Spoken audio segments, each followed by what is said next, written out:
Hello, hola, ciao. I am Cristallina Fischetti and it is the 15th of July 2025. I am an artist, a mystic, and a podcaster. And my podcast is called Hype A, which I started in 2022 as a response to a real need from the public to talk about things that go on behind the scenes in the arts in general. And to my surprise, it's been incredibly successful and it's on Spotify. So if you like, check it out. I've got some amazing guests. And I really love connecting with people in general. I love culture. I love to hear how people have, quote unquote, made it. And for someone like myself who is very tenacious and loves to work hard and is in competition with herself alone, I really love to hear about how other people have created the world and life that they are living in today.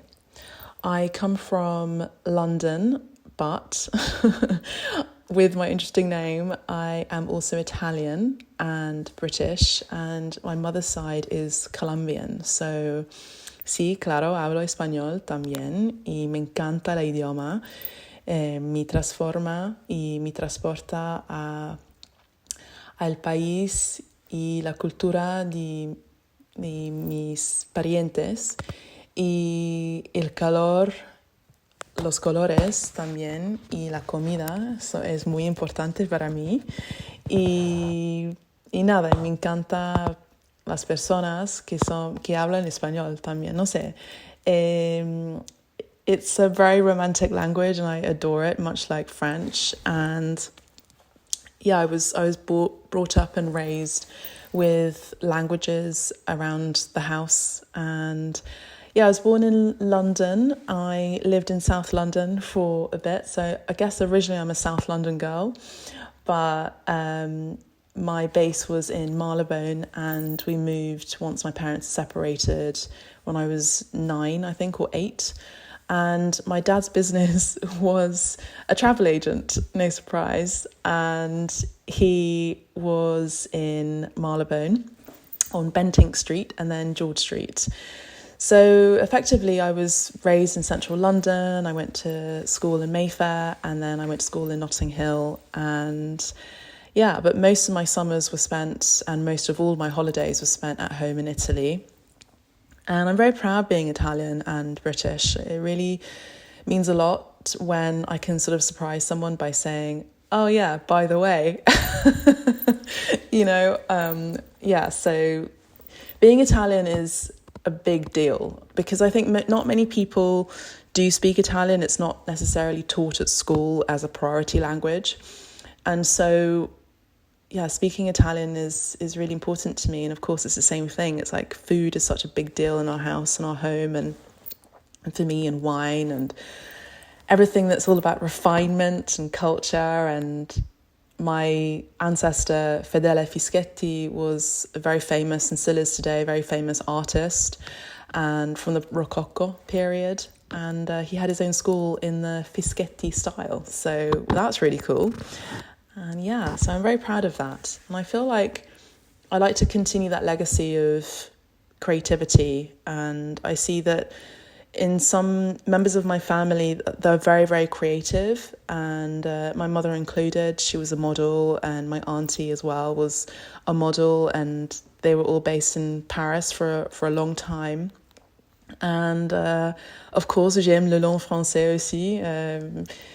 Je voudrais vivre un peu de temps à Paris, mais je ne sais pas si c'est possible vraiment, parce que Londres c'est my base, and but yeah, same things, food, wine. I mean, you're kind of seeing a pattern here, aren't you? You're kind of seeing a pattern. I love culture, love speaking to people, love hearing different accents, and I think it's about really me being a citizen of the world. I guess this is really what I'm becoming. And my work really is about, it's not necessarily about identity, but it's about vibrancy, it's about high frequency, it's incredibly colourful, but it's also about being a woman in this world. And I speak about this with my mentors, and I speak about how difficult it is to be still a woman today in the 21st century, in 2025, in the age of Aquarius, where you can be spiritual but also be a woman in the art world and still be successful, and what that means to me. And to me, that means to be seen, really, and to be seen in a way where I'm not necessarily boxed in. I do see that a lot of my work is about expansion. It's about a focus towards what painting is, the approach to painting. The painting can be off the wall, on the wall. It could be in an installation. It could be on the streets through murals. And it's usually incredibly expressive. It's very dramatic usually. It's very theatrical. I come from a theatrical background, a dancer, theatre, stage training, all of that jazz. Mainly jazz and contemporary dance. And as soon as I sort of see a beat, see a rule, I want to break that rule. Yes, Helen Frankenthaler speaks about this too, but jazz is about that. Jazz is about playing all the notes and then just learning all the rhythm, learning the classical way of doing things, but then taking it off beat, taking it off piece, taking it off road. And I think that's also the reason why I love languages so much, because you can express yourself in a certain way in one language, but it can't be fully translated in another. I was talking to my mum the other day about this in Italy, where I was like, isn't it really interesting that saying I love you in English means something, right? But saying it in Italian, ti voglio bene, ti amo, ti voglio bene, like, yes, directly translates as I care for you a lot even, but it's got a different sentiment. It really means like so much more than ti amo, or in Spanish, ti extraño, you know? So I hope that the viewer can see the multiculturalism, particularly the vibrancy, the heat, the warmth, the rebellious nature within my work.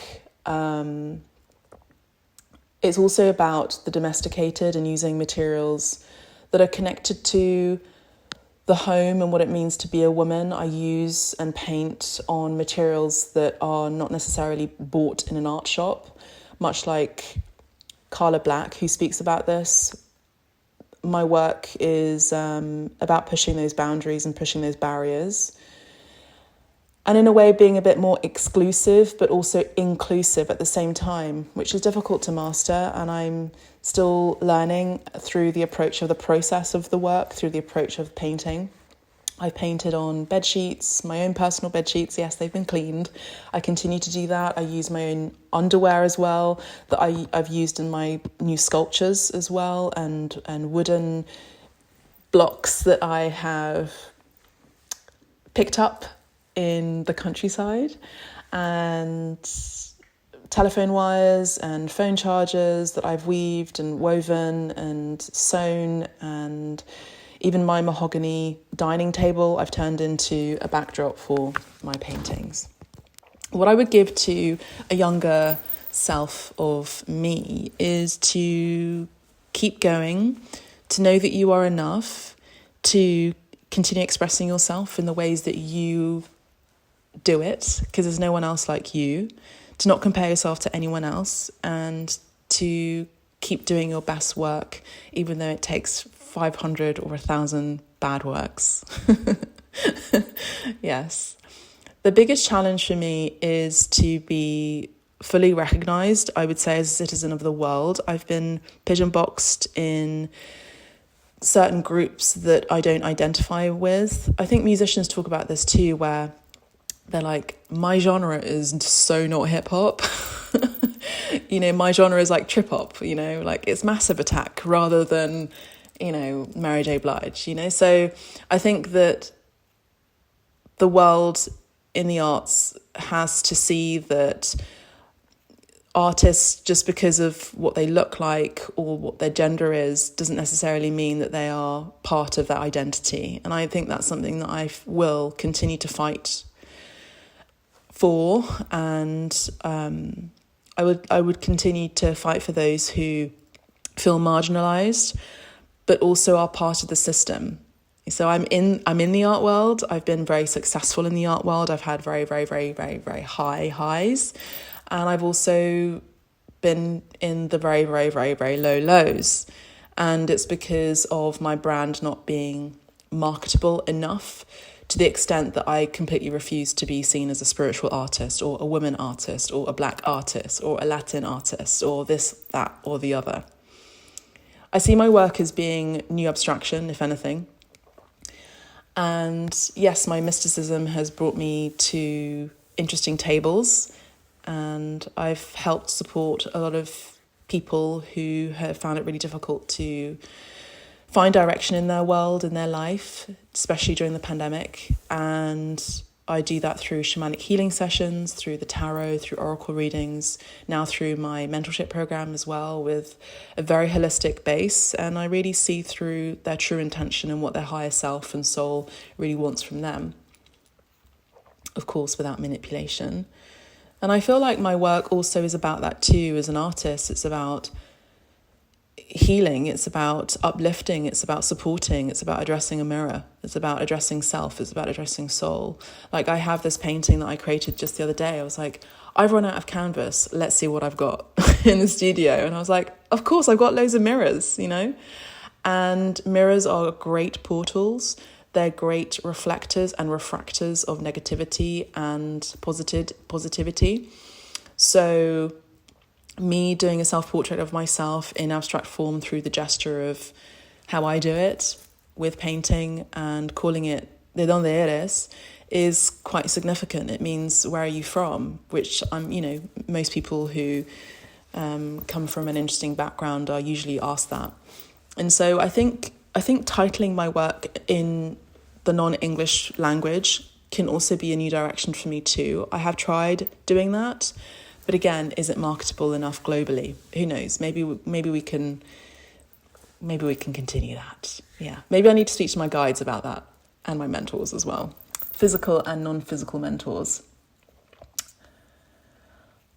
I have and continue to work with unconventional materials. I like to use acrylic and oil at the same time. I also use, as I said, my own clothing, underwear now, bed sheets. It's about connecting to the intimate nature of who I am and what I am, but it's also part of being in the process of what it means to be me, and being a woman, and being emotional, and being expressive, and being a thinker, and being a linguist, and being a connector as well. So in many different forms. I love connecting people with people. I love connecting with spirit too in the other realms. So yeah, I definitely have unconventional mediums. I'm also a medium as well. So yeah, trailing off here, but yeah. Sometimes I listen to music, sometimes I don't. Sometimes I listen to podcasts, sometimes I'll listen to a really interesting documentary. Sometimes I'll even have a movie on in the background. It doesn't really affect me so much as some people may think. I obviously continue to channel whatever needs to be channeled, and if there's some background noise or some white noise or grey noise, it doesn't really distract me so much. So the best reaction that I've had about my work, actually, I think was my first negative press that I got. And someone had written about my work being looks like a lot of BOLLOCKS, and wannabe Tracy Emin kind of style with my bed sheets. And I thought, well, okay, that's fine. I thought that was quite interesting. Sometimes bad press is good press, but I think mainly I've had good press, I think.